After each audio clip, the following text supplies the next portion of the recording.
നമ്മുടെ മുഖ്യമന്ത്രിയോട് ഒരു ചോദ്യമേ ഉള്ളൂ. പ്രിയപ്പെട്ട മുഖ്യമന്ത്രി, അങ്ങ് വളരെ ചുരുങ്ങിയ ദിവസം കൊണ്ട് തയ്യാറാക്കി, ഒരുപക്ഷെ AI ടെക്നോളജിയുടെ സഹായത്തോടു കൂടിയെങ്കിലും ആയിരിക്കാം ഇത്ര പെട്ടെന്ന് 195-ലധികം പേജുകളുള്ള ഒരു ധവളപത്രം തയ്യാറാക്കിയത് എന്ന് നമുക്ക് ഊഹിക്കാം. എങ്കിൽ തന്നെയും ഇപ്പം തോമസ് ഐസക്കും പറഞ്ഞല്ലോ, പക്ഷെ അതിലെങ്കിലും മിനിമം കള്ളം പറയാതിരുന്നു കൂടെ എന്നാണ് എല്ലാവർക്കും ഒരേ സ്വരത്തിൽ ചോദിക്കാനുള്ളത്. കാരണം വേറൊന്നുമല്ല, ഇതിൽ ഒരേ ഒരു ഘടകം, ഒരു കള്ളം മാത്രം നമുക്ക് വിശകലനം ചെയ്തു പോകാം. അതായത് കഴിഞ്ഞ ദിവസം പറഞ്ഞു ഏകദേശം 35 കോടി രൂപ നഷ്ടത്തിൽ പ്രവർത്തിക്കുന്ന ഒരു സ്ഥാപനമാണ് കൊച്ചി മെട്രോ എന്ന് പറഞ്ഞു. അതായത് നമ്മുടെ മെട്രോ റെയിൽ സർവീസ്.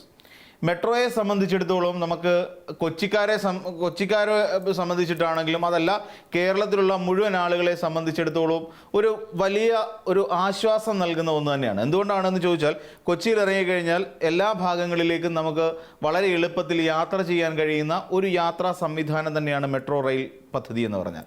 നമ്മൾ മനസ്സിലാക്കേണ്ട ഒരു വലിയ പ്രധാനപ്പെട്ട ഒരു കാര്യം എന്താണ്?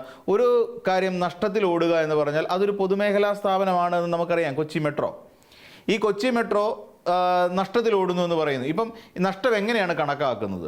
സ്വാഭാവികമായി ഒരു കൊച്ചി മെട്രോ പോലെ ഇത്രയും കോടിക്കണക്കിന് രൂപ ചെലവാക്കിയ ഒരു പദ്ധതിയുടെ നഷ്ടം കണക്കാക്കുന്നത് ഒരിക്കലും അതിന് മുടങ്ങിയ തുകയിൽ കഴിച്ചിട്ട് ബാക്കി വരുന്നതിനെ അല്ല ലാഭം എന്ന് പറയുന്നത്. അതായത് നിർമ്മാണ ചെലവ്, ആ നിർമ്മാണ ചെലവ് കഴിഞ്ഞിട്ട് അധികം കിട്ടുന്നതെല്ലാം അതിൻ്റെ ലാഭം എന്നുള്ള നിലയിലല്ല കണക്ക് കൂട്ടപ്പെടുന്നത്. കാരണം എത്താൻ കുറേ കാലം എടുക്കേണ്ടി വരും. അത്രത്തോളം കോടിക്കണക്കിന് രൂപ മുടക്കിയിട്ടാണല്ലോ നമ്മൾ കൊച്ചി മെട്രോ പോലെ ഇത്രയും വലിയൊരു സംരംഭം ആരംഭിച്ചിരിക്കുന്നത്. സ്വാഭാവികമായിട്ടും അതിൻ്റെ നിർമ്മാണ ചെലവ് കണക്കാക്കപ്പെടുന്നില്ല, പ്രവർത്തന ചെലവ് മാത്രമാണ് കണക്കാക്കപ്പെടുന്നത്. പ്രവർത്തന ചെലവ് എന്ന് പറഞ്ഞാൽ ഒരു മാസം ഈ മെട്രോ റെയിൽവേ എന്ന് പറയുന്ന സംവിധാനം പ്രവർത്തിച്ചു പോകാൻ വേണ്ടി എത്ര കോടി രൂപ അല്ലെങ്കിൽ എത്ര ലക്ഷം രൂപ ചെലവാകുന്നുണ്ടോ അതിനേക്കാൾ കൂടുതലാണ് വരുമാനമെങ്കിൽ തീർച്ചയായും അത് ലാഭത്തിലാണ് എന്ന് പറയേണ്ടി വരും. അപ്പോൾ നിർമ്മാണ ചെലവിലല്ല, പ്രവർത്തന ചെലവാണ് ഇനി കണക്കുകൂട്ടപ്പെടുന്നത്.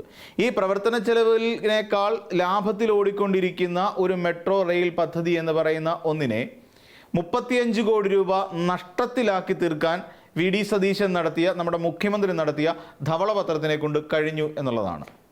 നിലവിൽ ഇതിപ്പോൾ ലാഭത്തിൽ ഓടിക്കൊണ്ടിരിക്കുന്ന ഒരു സംവിധാനമാണ്.